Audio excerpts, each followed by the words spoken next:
Hi, welcome to phase 3 of CityVision's course design. And this is really where you're going to be spending most of the time as you do the design with CityVision. So let me just jump into this lesson. So some general tips for weekly lesson design. Whenever I'm designing a course, this is basically how I spend my time.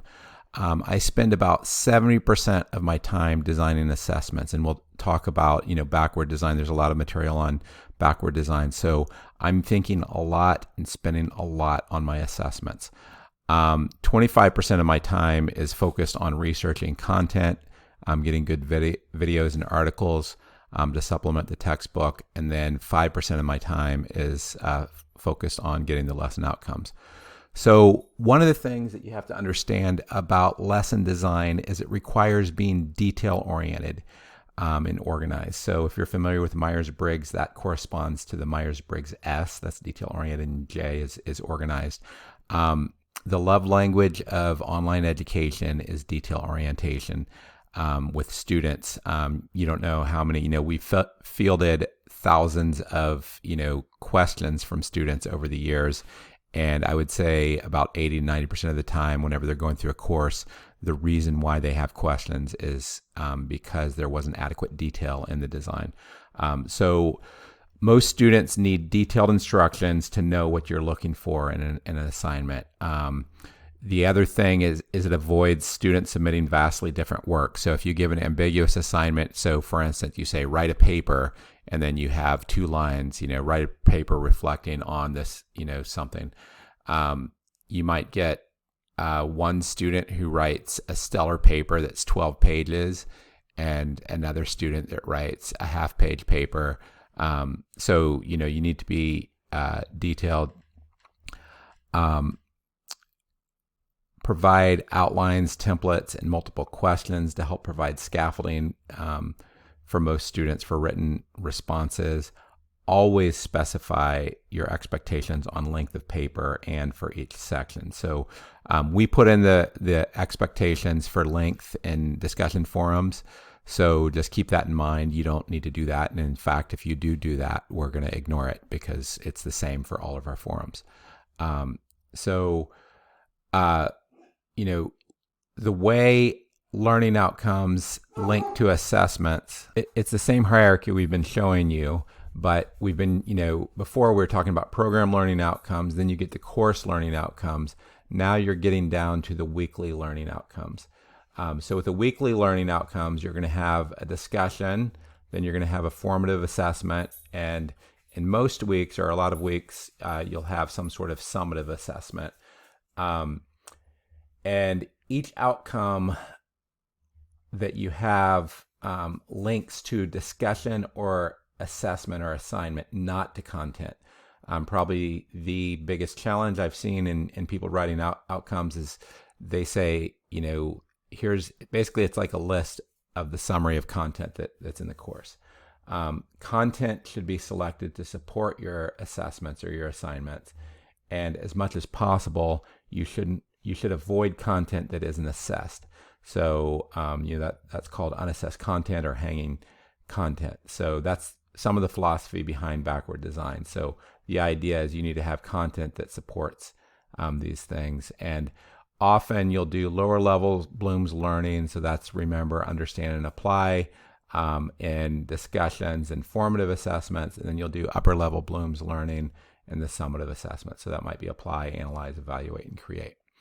So an example lesson outcomes, and in this lesson, actually, this is a very busy week. Most weeks won't be this busy, but the top lesson, this was the summative assignment. Develop a plan to advance your career in the nonprofit sector, utilizing advice from interviewing a nonprofit leader. That was assignment 1. Now, every outcome needs to be linked to an assessment.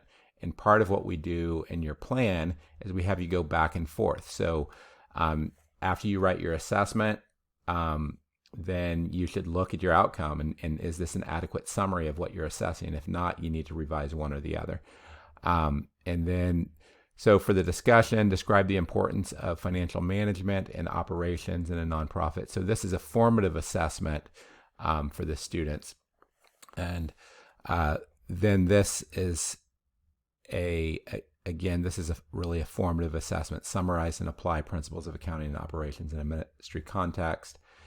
And then we have quizzes in this. So this is kind of a summary, because the quizzes are going to cover a lot of topics, but they cover board development and nonprofit financial management. So this is to provide a summary of that. So one of the other principles is, how do you select learning activities or assessments? So, and D. Fink is kind of one of the big gurus in learning design, and D makes a big distinction between passive learning and active learning. So what you're trying to do is get them to do something, to get them to reflect, to observe, to dialogue with, in their self. That would be, some sort of, reflection or journaling, but also with others. So this is active learning. The point of this is where the learning really happens.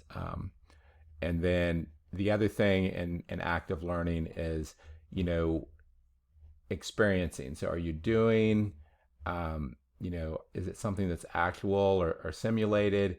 You're trying to get what's called rich learning experiences, and that is going to relate to your content, your information and ideas. But then you're going to have reflective dialogue.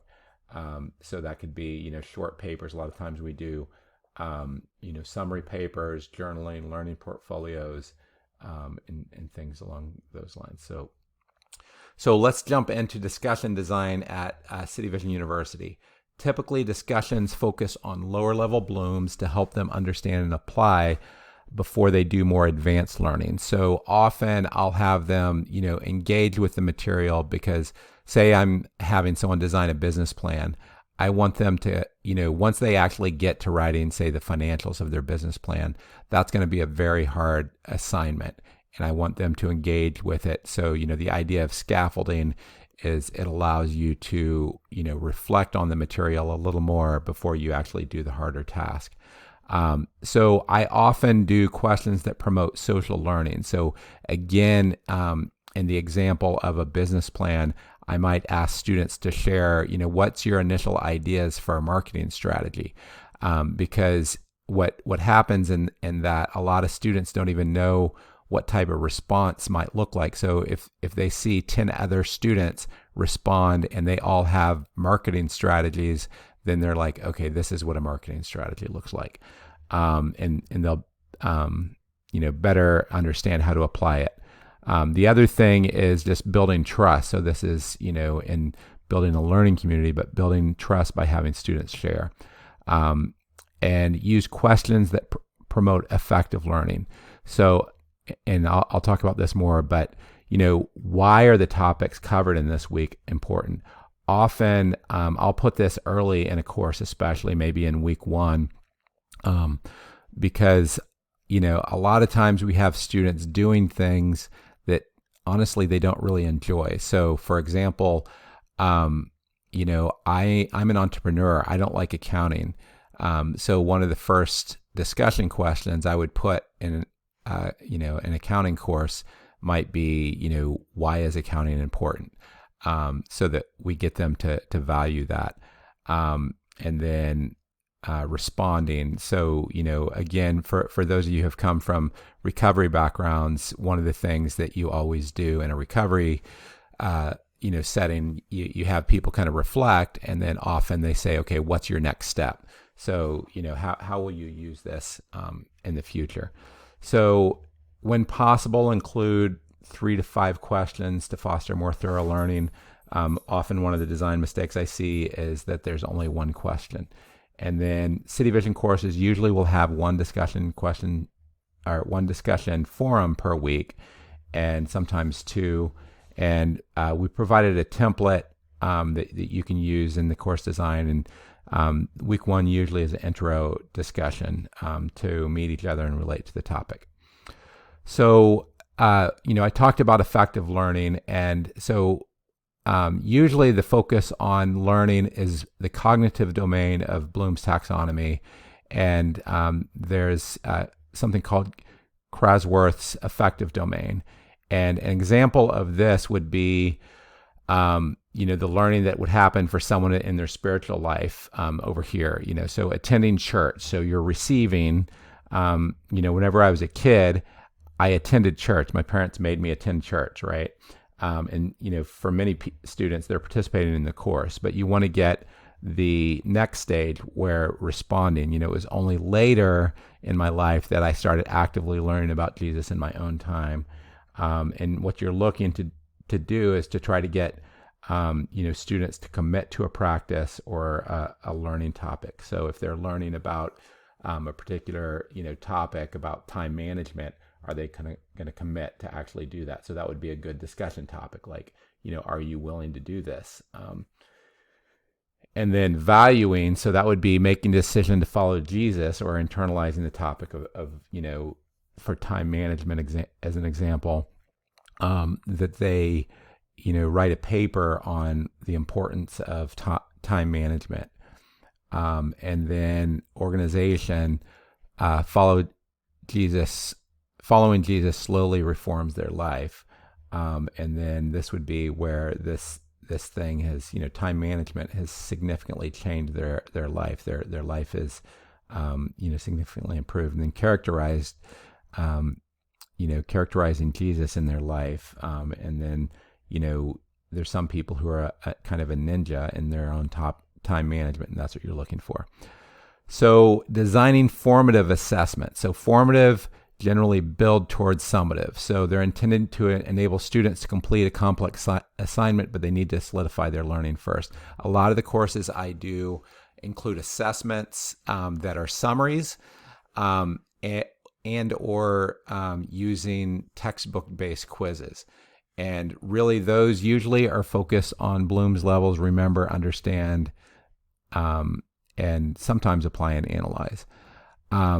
So content mastery for formative assessment. So this might be quizzes. This might be 1 to 2 page papers explaining concepts. You might role play in summarizing concepts to peers or supervisor. You might say, teach this human resource concept to a staff member. Or your executive director asked you to summarize this in a 2-page paper that you're going to share with your team. So that would be the role playing. And then discussion questions focus on understanding the content. Often I'm a little wary of doing those because a lot of times you get discussions that aren't very helpful. Often I'll focus more on the affective domain. So I put it in a weekly sequence before the higher level learning. So if there's going to be a summative assignment, I put that last. So designing a summative assignment, usually they test higher level Bloom's learning. So that is apply, evaluate, create, or synthesize. And that's often, most done in junior, senior, and grad courses. So examples are major papers, minor projects, final projects, midterm, final exam. When possible, in the management and ministry department, you should make your course project-based. So especially junior, senior, and grad courses. Often whenever we do that, most of the weekly summative assignments will build towards a course summative assignment as a final project.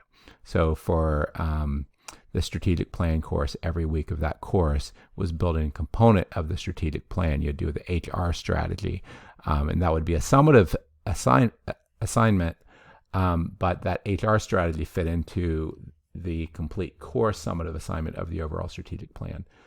As I mentioned, put it after your formative assessments, and where you can, even if I'm doing a paper, I'm going to provide an outline or a template or multiple questions to help provide scaffolding that the students need. And often the time I'll spend designing an assessment should be proportional to the percent of the grade. So, for example, if I'm spending 40 to 60 hours in designing a course, and say the strategic plan course, half of the grade is the strategic plan, I'm probably going to spend 20 hours designing that final project template, 20 to 30 hours designing that final product template. So that just goes to show that how to think about some of the design. So designing live discussions. So this is going to be the live Zoom meeting. So part of what you have to do is you have to understand the context. While courses vary, design assuming you're going to have 20 students plus or minus 10. And in most cases, we're going to add enough faculty, so you'll have a faculty-student ratio of 5 to 8 students per faculty in breakout rooms. That may not always be the case. One thing to keep in mind is often, live meetings, we have to spread them out throughout the week, but they can be as early as Monday. So students will not have read this week's material in most cases, or cover this week's material. So typically, it's best to cover the previous week's material. Sometime I'll create a live session where I'll have them maybe watch one video before the live session. The other thing about live sessions is faculty teaching should be 0 to 10 minutes. Generally, the point is if you want to do a lecture, we should pre-record your lecture so that students can watch it whenever. Now, the main advantage of you presenting some at a live meeting is to help kind of wet the whistle in terms of the discussion, help get the discussion going. Sometimes it can be helpful to start a conversation or summarize key material related to the discussion. You could feel free to use the course slides, just cover 2 or 3 course slides in the course. And the goal is that 80% of the time is spent with students discussing questions. And it's just like if you're at a church and you have a small group, if there's 20 or 30 people in the small group and each person talks, you're not going to have much time to talk. So if you break up into smaller groups, then you can have 5 people in the group and each person gets to talk a lot more. So, and the other thing is just try to focus on things that are best done in a live session. Don't have them say, okay, each of you in 5 minutes summarize this week's lesson. It's just a waste of time. They can do that, written, and that's much better. So social learning, the affective domain, establishing trust. So, as I mentioned, the social learning would be, summarize 3 points of your marketing plan, or, get them to reflect on the content in terms of, how they feel about it, or, other, reflection on that. So a lot of the things that I put on the discussion question slide also apply here, where, the affective domain and other concepts apply even more here. Now, let's get into the content for the course. So there is something called the VARC learning style. So visual, oral, kinesthetic, and read-write. Now, what most people who haven't studied learning theory a lot believe is they believe that each person primarily learns from one of these, and that's actually been proven wrong. People have preferences, so you might be 40% oral, 20% visual, 10% kinesthetic, and 30% read-write. But the point is you want to be multimodal. So multimodal is the reason why I'm emphasizing this point is a lot of people say, you want to teach to a learning style, and studies have shown that if you typecast a student is saying you're only a written learner, that's been shown in proven studies that actually hurts their ability to learn, because then they think I'm dumb if you go show me something visual. Attempting to teach to a particular learning style for each student doesn't lead to better outcomes, partly because you just can't do that. You can't say, well, okay, for these 3 students, I'm going to do something completely oral. For these students, I'm going to do, text-based. And if you only have one learning style, then that can keep different people from growing.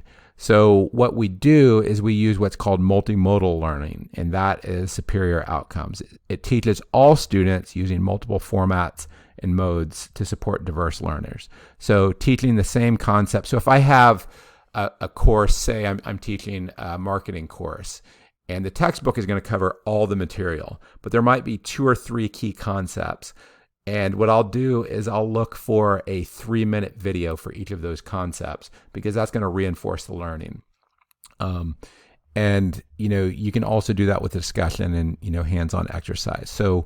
Um, so the point is that recognizing that different students may learn in different ways, but learning in a second or third way still reinforces learning and may strengthen non-dominant ways of learning. So for instance, if you prefer just reading a book, if you also watch the video, that is going to enhance your learning, even if that's not your preferred mode.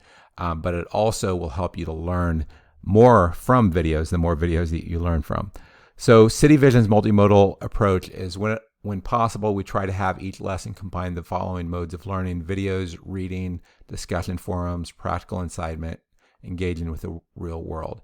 Now, that doesn't mean, if I have a textbook that's covering, 15 topics, I'm not going to try to get videos that cover all 15 topics, because that's just going to be overwhelming to the student and it's going to feel redundant. Where if you take 3 key concepts, and especially if you get shorter videos, then that can be good. Now, there have been times whenever I design courses that, there's some courses where I designed and there were lectures that were done particularly designed for a particular textbook, and I use those. So a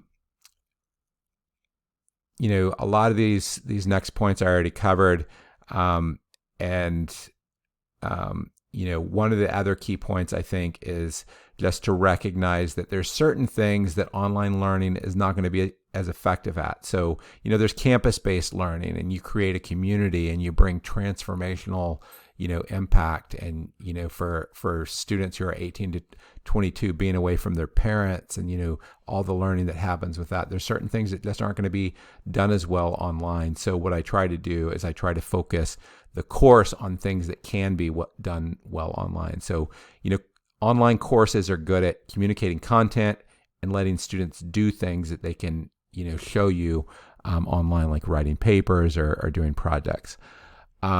So some of the strategies in searching for videos. So with City Vision's values, because City Vision students and our practical focus, curating third-party videos plays a much more significant role in course design than at most other institutions. So I view curating videos as a core competency of our course designers. So my ability to curate videos is one of my biggest strengths as a course designer. Some of the tips that I'll do, especially like cross-cultural courses or courses where there's a wide range of authors and I just can't cover them all.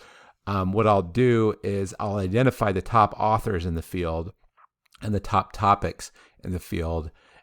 So I'm doing a cross-cultural course and I have a lesson on reconciliation. Well, I'm going to look up all the videos that have been done by John Perkins. And as a topic, I'm also going to research and see what are the videos that use the term racial reconciliation. And often I'll search using YouTube, sometimes Vimeo, but I'll also use the Google Video tab. So if you search racial reconciliation and then you look at the options at the top, there's going to be an option that shows like this, and then you click on that and it's going to show you other videos. So when possible, use videos that are less than 20 minutes. I would say that's a good target for 80% of the videos. There's times whenever I need to get a particular author and I can only get so say for instance, I wanted to include a third book in the course, but I couldn't because that would have been too much material. I might have that author who summarizes their whole book, or sometimes they'll have a TED Talk or something like that. I'll provide that. And one of the other things we're doing is whenever you create a course, you should work with us to create a YouTube playlist of all the videos and core lectures. So usually I have one playlist that includes all videos and core lectures, and then another playlist that's just for the core lectures. So you can see some example video playlist. And I show these to show, some examples of how I've curated these videos. So first of all, in this course, Introduction to Christian Addiction Counseling, I created weekly lessons for every week in the course. Now, you don't have to do that in all courses, but this course, that was very important. And then, I wanted Christian integration. So I brought in, I knew Eric Johnson's one of the top people there, psychology and Christianity. And one of the topics was just understanding NADAC and Christian counseling. And then I went through the 8 practice domains of addiction counseling, and there was a good sequence of videos that I could use.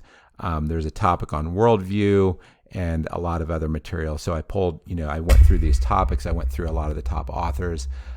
Same type of thing in organizational behavior, where, the top author, Jeff DeGraff, I pulled in a lot of his videos. There's different topics. So organizational design was covered this week, and I thought it would be helpful to reinforce that same thing with organizational structures. And then this is an example where I wanted to include the book 5 Dysfunctions of a Team by Patrick Lencioni, but instead I included this talk. I think is required, and these talks were optional.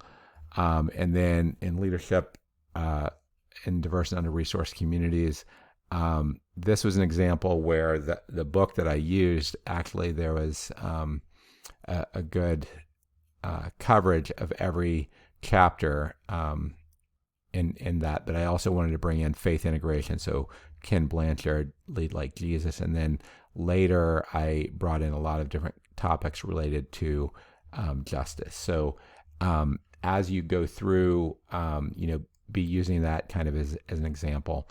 Now, one other thing to keep in mind as you design, so accreditation requires time requirements, and accreditors follow, all accreditors, every accredited academic institution in the United States is supposed to follow the Carnegie Hour unless they are an experimental site that can do competency-based education, which there's only a handful of schools that can do that. So every school is required to do 45 hours of activity for 1 credit hour. And that would be 135 hours of activity per 3 credit course. So that's 17 hours of activity. Sorry, there was a typo. That's 17 hours of activity per week.